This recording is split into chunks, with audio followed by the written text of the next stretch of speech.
Hey guys, this is Kirop speaking, and today we are back in automation with a big little dev update. It is finally time for us to talk about what is coming up in the next big release, the Rilma update, which is part of the Supercharger update suite, and it does contain superchargers. We are now about 3 months into this development cycle. This is going to be the next big update, and we have to go through a lot of things to cover all that is going to be in this. Most of the features that I'm going to talk about are still in prototyping and definitely not polished and finalized, so bear with me. I think we should start out with the puffed up elephant in the room, nicely pressurized and ready to burst, forced induction. And right off the bat, there is a bit of a surprise here, as you see from the type list that I'm showing you right there. And that is 2 systems, turbocharger setup systems, whatever you want to call them, that were not planned, but were easy enough to make happen, so you get them. What was promised was that we are going to do superchargers, twin charging if possible, we do sequential turbos, and that's it basically. But on the way to making that happen, I stumbled upon unknown turbo technology that is called compound turbocharging, and it's quite fun. And not only is it fun, it does make a lot of sense, especially for higher performance application. We're just about to implement them in the game itself, but when I do switch them on, I do get still some Lua errors. Beloved Lua errors. But there is one thing that I can, of course, tease you with. Say hello to my little friend. 4-liter supercharger right there. I don't think this one will work too well.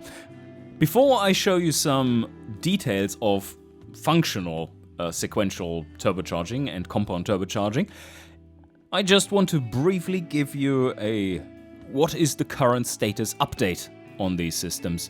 Most art, even though this looks like it's not really done, is mostly done for both superchargers and sequential turbochargers. Not so much the compound stuff yet, but those are actually a bit easier to make than the sequential turbochargers, which are a bit of a bitch, not only to set up but also to model. Quite complex. But superchargers are mostly done art-wise, but not calculation-wise, while the turbochargers are all done calculation-wise, but not quite done art-wise, but fairly advanced too. Nothing that I can show off right here in this version just yet, but let's take a look at the calculation over in my standalone engine sim. This is the testbed for all the prototyping that we do on the engine simulation stuff, and I write the code here and test everything out before things are being implemented into automation itself. What I'm going to show you here is how the different systems work, because they are not quite hooked up yet to the UI in automation itself. What you're looking at here is the most complex of the setups that are sequential turbochargers. That is the parallel sequential turbocharging, which is basically the only option that you have ever seen on the road. That is for petrol cars. I'm going to give you a really quick rundown of these so that you understand what's going on in the system. You can basically take this as you have at first a single turbo that is working and spooling up, and once it is spooled sufficiently, it opens up a valve, which then starts to feed a second turbo that wants to operate at the same boost level. And that opening up of the valve you see right there, and at that point you can shift around. Basically what this setup does is that it allows you to use 2 smaller turbos instead of a single large turbo that spools a lot later. So you get the benefits of the early spool, but you don't run out of steam in the high RPM range. This system is basically obsolete in the modern era, unless you want to do crazy stuff with it. because you have variable geometry turbos that are kind of filling the niche but are way less complicated than this and to operate, because you do need a lot of things to make this work, and it's really hard to set up too. But what's basically happening is what you see here. You spool nice and early, you are going through the motions of being spooled, and then the valve opens. It still asks you for the same boost, but now a lot of the flow, let's say half of it, start here, 20, like there's the switchover point or something. If you're at 20 mass flow, and then the valve opens and you have an equal turbocharger that is just the same thing again, well, then it jumps to 10. And you can go through this entire range of nice blobby goodness of efficiency once again. The second turbocharger, of course, comes in a lot later. But yeah, this is quite hard to set up properly, and you will always end up with this artifact of opening the valve to the second turbo. It shouldn't be called a two-stage setup, really, or a sequential one, because it is only operating sequentially. It's not really proper sequential, even though it's called that. It's very confusing in turbochargers. I had my run-in with the nomenclature there for good this time around. Yes, that is why I made compound turbos first, accidentally, because I thought that were sequential turbos.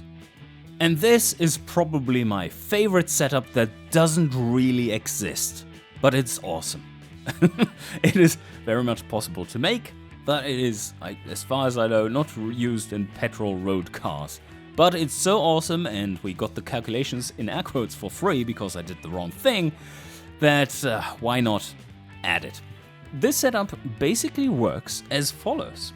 You have a large turbocharger first, then you have a small turbocharger, and then you have the engine.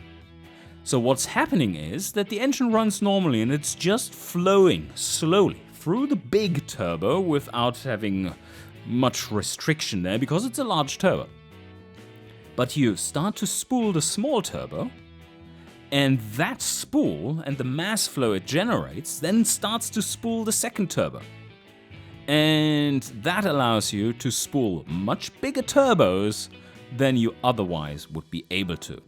As soon as the big turbo reaches the boost level, or the maximum boost of the small turbo is being bypassed via a bypass valve.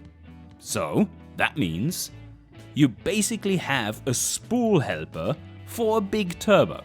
So that's pretty cool. What does it look like? So this is the big turbo.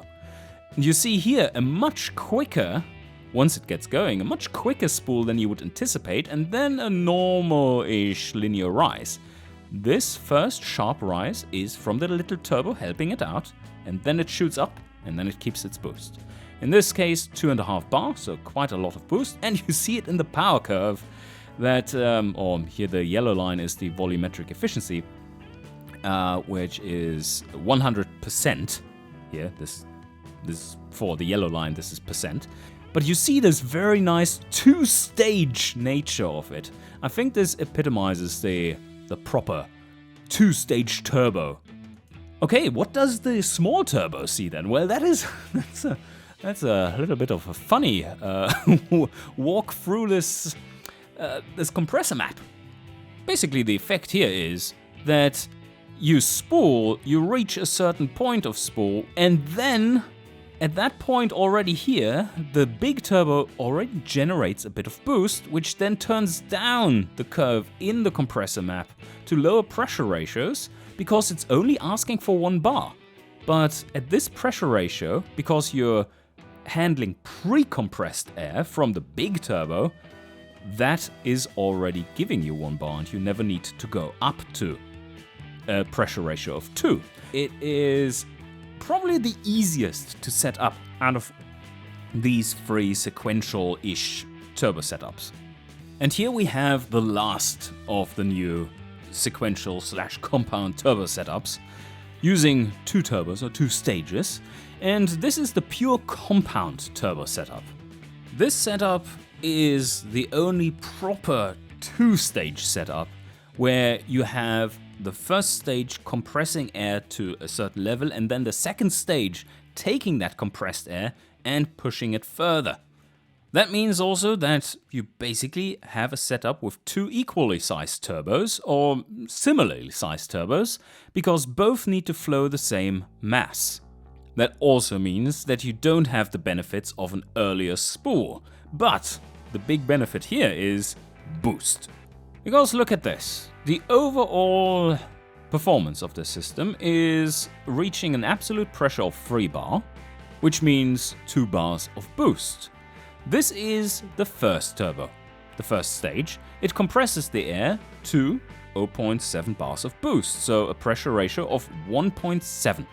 That means that we do need a pressure ratio of only 1.76 or something that is remaining in order to get to the 3 bars.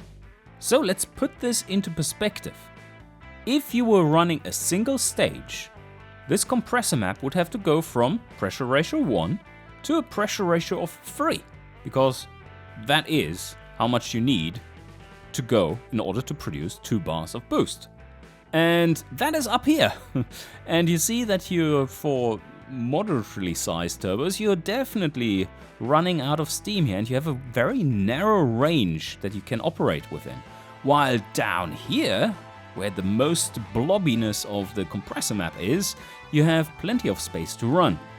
So this kind of setup is not great for normal cars, as you can see, because, well, for diesels it would be pretty solid, I guess, but definitely not for petrol cars, unless you want to create ridiculous numbers for boost, and that is being made a lot easier with this. So I'm looking forward to all the meme cars that are going to come from this.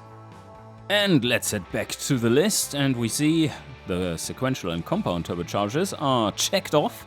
Now, a quick comment about the superchargers. They basically depend on two things, and that is the volumetric efficiency of the supercharger, depending on RPM and pressure ratio, as well as the thermal efficiency of the supercharger, based on the same things. I was more scared of getting the two-stage stuff working than I am of superchargers and their dependencies. But now, let's talk about some more engine changes. A new throttle model. What does that entail? The way that is handled in this old version that you're playing at the moment is that we're just saying inlet pressure is 0. Absolute 0. Perfect vacuum. And then at 0.5 throttle setting, the inlet pressure is half a bar, or half an atmosphere. So yeah, that is not realistic, but what it does make sure of is that you have all potential situations that you could aim for, and some more. And then either you set the throttle to something there in between, or the simulation for the test cycles searches for the optimum place to be in, also considering gear and engine RPM and all that stuff, and then chooses it. And because we have made sure with this parameterization that all points exist, that means that all points can be found, and the realistic results come from that. But it does take away a little bit from the immersion that is a properly working throttle. Because what is a throttle if not a restrictor plate? Basically that. And you know very well from racing that a restrictor plate restricts power through restricting airflow. The shaded area here is where the engine produces a net negative amount of power. At 0 throttle, you usually have a little bypass channel that makes sure that the engine can breathe a little bit so that it can idle. But as soon as you rev up the engine, without opening the throttle that is, you would get pumping losses in excess of the power that you're producing, because that little airflow that you have available to you, the very strict restrictor plate, is basically strangling your engine and you can't operate on this. So you do need at least a certain amount of throttle opening. The other way you can look at this is quite different. It is that even at very low throttle settings, as long as you are at low RPM and thus have little need for a lot of airflow, you are already generating lots of torque. For this I have mapped it a little different than we have seen before, and that is the graph that you probably have seen in, if you're a little bit of a technical nerd, you've seen in car magazines or online for brake-specific fuel efficiency. We had this plot in the game, but like this, and this now looks very different. Previously we had this one, like the blob of maximum efficiency, somewhere up here, which is realistic for the mapping that we had before, but not if you consider actual throttle position. Because if you are at half throttle, for low RPM, that is basically wide open throttle. So you are supposed to generate lots of torque. And beautifully, as it comes out here, you see exactly what you see in real life for the engines, now that we have the proper throttle simulation. Normalized torque versus RPM. So overall, this will make things just a little bit more realistic and believable as such, and the simulation more complete. That's nice, isn't it? One more point on the list was volumetric efficiency and combustion efficiency revamp, and that is also already completed, just like the throttle simulation. And what we were struggling with before is way too high volumetric efficiencies, even at idle, and unrealistically high such volumetric efficiencies. That is now also fixed, came along with the throttle simulation and could retune all those values, and now we have something that more resembles reality. Like 90 to 100% for modern engines and a little less so for older ones. And for race engines, you still, of course, can get beyond 100%, and turbocharging does its thing. Let's get back to the throttle real quick, because I forgot to show you something that is quite important, and that is a good visualization of what this actually does. I can toggle through the throttle settings in the simulation, and let's do that right now. So if we set throttle to 0, this is currently at 100. If we set throttle to 0, okay, yeah, there's not much coming out there. But if we set it to a throttle setting of 5%, you see you do have this torque and power curve. So you do have a decent amount of torque available to you, already 100 Newton meters, and producing a decent amount of power. But as you increase this, you see how this curve grows, and that is way more realistic behavior than what we had before. Of course, this translates nicely to your dyno runs. And what was the last point on the list for engine-related things? It was head design and material revamp. So let's talk about this real quick. What this is all about is this section right here, the head material section. It is a bit weird. Not only does it contain an option that doesn't exist in real life, and you haven't really called us out for it, which is even stranger because usually that happens. But also it is not really an interesting choice at the moment. The head material, or the head design. This is how we're going to expand it. Instead of just being a material choice, it is also going to be a choice of what kind of application you want to have for this engine family in general. Port design and all that stuff, valve train considerations are very important for if you want to build an economy engine or a performance engine. And if you then want to go ahead and change your economy engine into a race engine, that usually doesn't go too well in real life. In automation, it didn't matter. And that is the problem.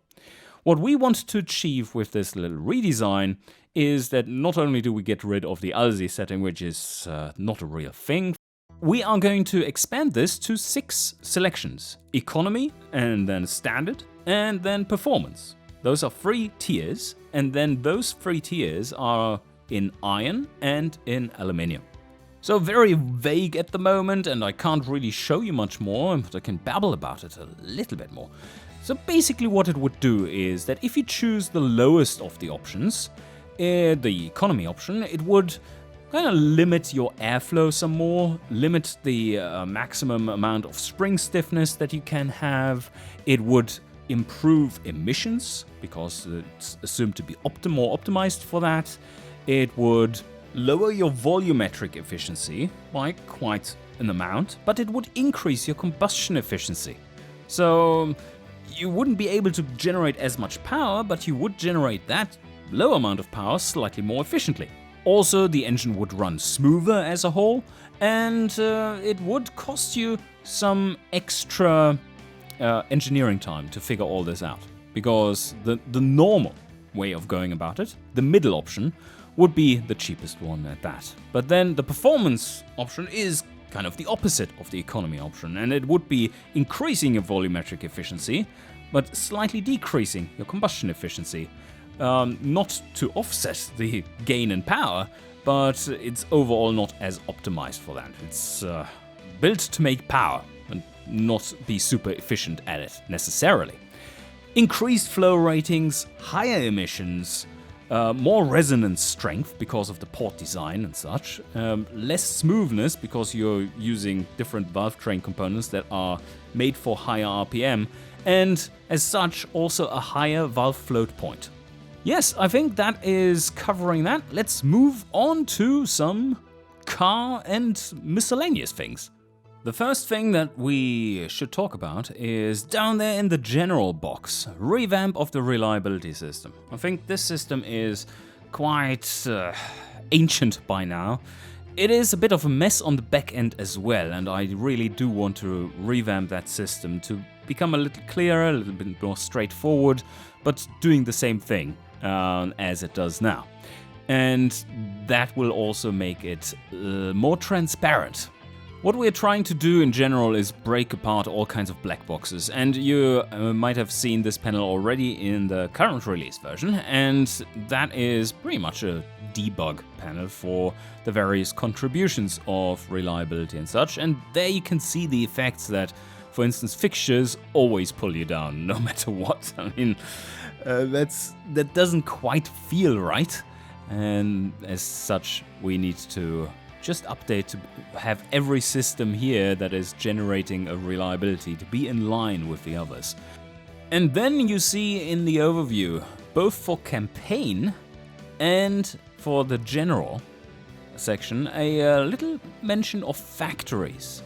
So first of all, factories are, let me show you, those are already in. If we start a new game, we have now available some other factory sizes to you, and those are smaller than the existing ones. That has been a much requested feature because the existing tiny factory isn't that tiny after all. So what happens now is that we can go down to a micro factory, which now really is a shed.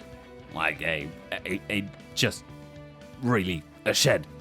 And tiny now has 3 levels, where the largest of the levels is what was tiny before. That means that you can make some starts to campaigns quite a bit harder if you want to, just starting out in a proper shed. So that is one aspect, but then there are 2 more aspects to factories that are going to make for really important changes. One is for Sandbox, and that is that in Sandbox, it's not implemented yet, so I cannot show you, but if you are in Sandbox, there will be follow-up main section tabs where you can select predefined factories that will give you more accurate figures for how many cars you're making and what the production costs actually are. And you know what that allows us to do? It allows us to give you a solid price estimate for your car. Speaking of which, that is why this same point is basically also mentioned in the campaign section. Because now competitors, at the moment competitors are basing the sales price just on the average budget price, and then they have a bit of a multiplier down or up depending on the company and such. But that is not really giving you the proper picture of how that car was produced. So the AI companies are going to do the same, and that means your competitors in sandbox mode are going to do that too. I know we're jumping all over the place, but back to the campaign up there, you see selling factories, finally. That is not something that you would have expected to be absent for this long, but it was. And that, of course, is something that is going to be used in campaign to clean out your old factories, but also to potentially be able to pay off some bankruptcy loans and such if you have messed up and need to downscale again. Your assets are no longer locked up forever. One somewhat awkwardly missing feature in the current version is that the drivetrain of the car doesn't have accurate weight modeling. And with not accurate, I mean it's basically missing. So there's no weight calculation apart from, as you see, front wheel drive, rear wheel drive. They have some weight assigned to them that somewhat makes sense. And then everything else is almost weighing the same. And that is not quite how it should be. The model for this has been worked out, what the various shafts and so on weigh, but it still needs to be put together and then made dependent on wheelbase and track width and all that good stuff. But now let's talk about multiplayer for a sec, because that is something that we have been working on in the background already since before the final patches of the update and a few months before then. And it is coming along quite nicely. The button for it in the main menu is, well, all the UI that you see there is completely placeholder, but there will be multiplayer games that are scenario based. So I think you still know scenarios, challenges from a few versions back that were available back then. Is basically a list of stats that you need to be better at than the limit that is being given, and you're scored according to how much you can exceed them, or you fail to exceed them. That does sound pretty mundane when you just put it like this, but it is a lot of fun. We have had, back in the day when we had multiplayer, back in the key engine days in 2014, 2015, we did have multiplayer, and that was so much fun, like playing with 25 people or so, and these games, as you can see, 128 or so, no problem, right? All players can play the same scenario at once. It is time limited, so let's say you are starting a car scenario, medium difficulty, it randomly generates it, and the year and the various stats that you need to match or be better than, and then you have 5 minutes to make the car. All while, of course, everyone else tries to do the same thing, and as soon as anyone has a score, you will see that on your screen and a current leaderboard for that scenario. We're planning to have custom games that you can invite your friends into, but also official ranked play, where you do get a score for them, like an ELO rating, and you can become the best player in the world. The footage that you see in the background is just from a quick test game that we ran with 4 people, very extremely placeholder UI and everything, but that was already working. In that the scenario was randomly generated, it made sense, it was passable, and then 4 people played it, and we got through to the end, and the scenario ended, it was scored correctly, and what we are now doing is testing more and more and more, and expanding these tests and getting the UI in, and then we are making it ready, and probably as part of making proper tests for this, we are going to have at some point invites to a multiplayer closed beta test for those of you who want to join in. Let me briefly mention how this scenario generation is working. Back in the day, we did have some struggles there with keeping it balanced. And that was due to, well, balance, for one, changing with every update. and then the various limitations on what should be generated and in which combination it should be generated, that was then no longer quite right. That in turn led to some wacky gameplay and was not always fun. Some scenarios became trivial, others basically impossible to pass. There's a somewhat simple solution to that, and that is basing the scenario stat generation, while still having it randomized, of course, basing it on the competitors. So, what the game then does is to pick a random demographic in a random country, in a random time, takes that and averages the cars in that demographic for all their stats, and then picks those stats. Depending on the difficulty setting, those stats are then multiplied up or down or left alone, and randomized weights for the score are being applied. The demographic score itself is also scored, and part of the overall score that you get for the scenario. So overall, I think this is a really nice solid foundation, because whenever balance changes and we automatically regenerate the competitors that you're playing against, that you're pitted against, not in multiplayer but in sandbox, which we always do anyway, well then also the scenario generation balance has been updated automatically, because it is just using that same database to pull out cars. I probably also should mention what kind of scenarios there are going to be. There's going to be car scenarios as well as engine-only scenarios. And just to be super clear about this, everyone that you're playing with has the exact same scenario and they have the exact same start time. There is no way to cheat that, because this scenario was generated right before you launched into it. Going along with all the scenario stuff that we're talking about here comes a scenario builder tool. That is basically you being able to make whatever scenarios you want. And now let's talk about the track, the test track. We are going to have a new simulation of the physics of the test track, as well as how it manages to drive the track itself. And with the last update that you are seeing here, which you're well aware of, we did change the visual foundation to something that is a lot more flexible. Zoomed in more and all that good stuff. Can zoom freely, follow the cars and so on.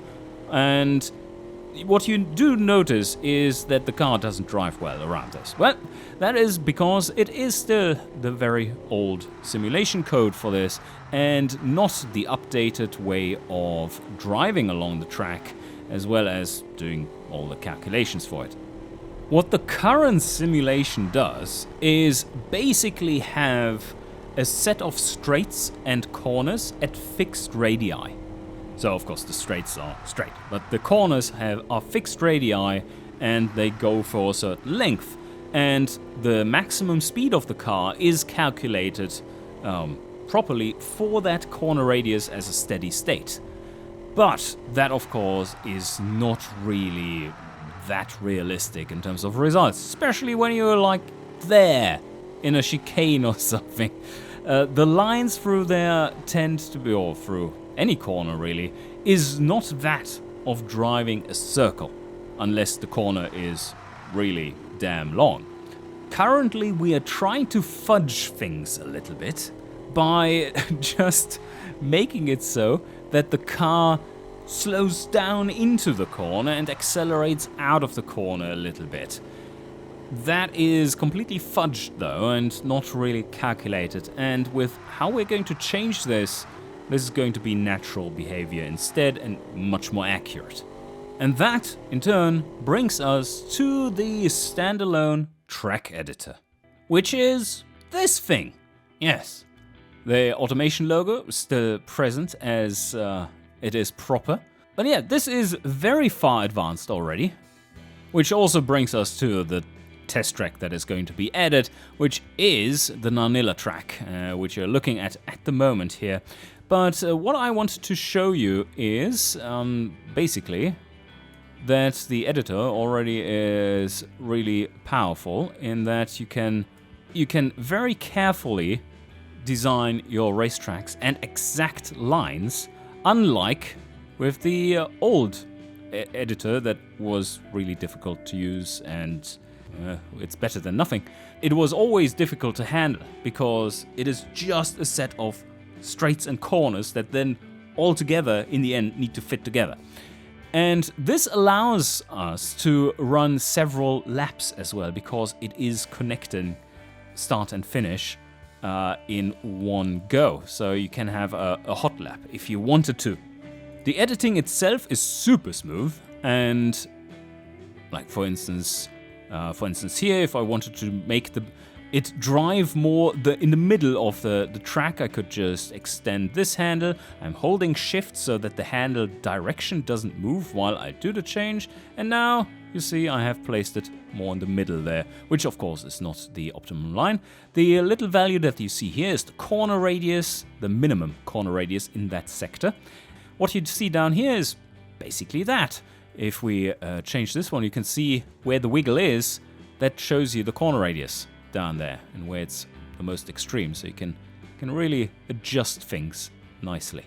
So the track editor is quite advanced already. It just requires more polish, some additional features for packaging the tracks and so on. What I'm probably most looking forward to is what amazing stuff the players will be able to do with this. This of course is just the design layout for the track. This is now given to the artist that won the art test, and this is going to look absolutely beautiful. If we zoom in here to this section, this was what was part of the art test, and I want to show you the final result of this section that is going to be made for the whole track. This was the final version that George made, and it is superb. You've voted on it, and this was the clear winner out of all of them. So we are really looking forward to getting this done, and he has just started work after I finished all the design work on the track. Last but not least, we do have the art section. So, what is going to be updated for the looks? Well, we are going to offer you 3 new design rooms if we get all of those done. And that is themed for 1940, 1960 and 2020. Some good progress is being made on the 2021, and Andrew has already finished the very snazzy looking shed that he made for Martin and his latest playthrough of the game. And if you haven't seen that, you definitely should.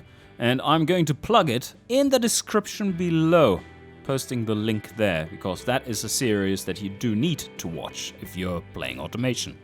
Also, what we're going to have is some new factory environments. They have been in the works for a long time, and that will not just be like currently a factory sitting in the middle of nowhere with some trees around, but instead this factory located at the outskirts of a city or even within suburbs or stuff like that. So properly integrated in an environment, making it look way more realistic and immersive in that sense. A lot of work has also been going into remaking some of the engine heads, and that is going to make those look way less 2012 and way more 2024. Because the 2012 heads, do we actually have art left from them? I think we do. So it's time for a little bit of an update there, and it has been being polished up for quite some time now, but I think they are all going to be ready for the Rilma update. Engine heads are not the only thing, though. What we are looking into making is animating the throttle bodies of the various fuel systems. That is we're not sure if this is going to fully work out or not for this update, but that is definitely something that we are aiming for. And of course, as with every update, loads of new car bodies and loads of new fixtures. That brings me to one thing, mentioning mentioning the car bodies. We have been thinking about how to deal with the enormous catalog of car bodies that we now have, because this kind of setup here is rather clunky. You see here, for instance, we have the same car, basically the same car, taking up 4 rows. And that is something that we are, make that 5. Taking up the full screen, that is. So that is something that we are looking into making a bit more efficient, and also combining it better with these filters, so that we can roll together the different wheelbases and still be able to show you which wheelbases exist and what car body types are in there. That will significantly shrink down this list, as you see here. Another beautiful example where that would work very nicely, because they are all very, very similar, and there's no need for it to take up an entire screen. And with that, we are concluding today's little dev update that wasn't all too little, and I hope you got a nice overview of what is coming your way in terms of the Rilma update. And of course you're asking, but when? This year. You've clearly seen that this is a lot of pretty heavy hitting features that we're working on, and well, we're not going to rush those out. Not that we have ever rushed anything. If you're a cynical mind, you would say that. But yes, they are coming when they're ready, and we are definitely going to have an open beta phase to start with again, and in addition to that, very likely also some kind of multiplayer testing for the scenario-based multiplayer. Alright, and with that, I hope you enjoyed, and see you guys next time.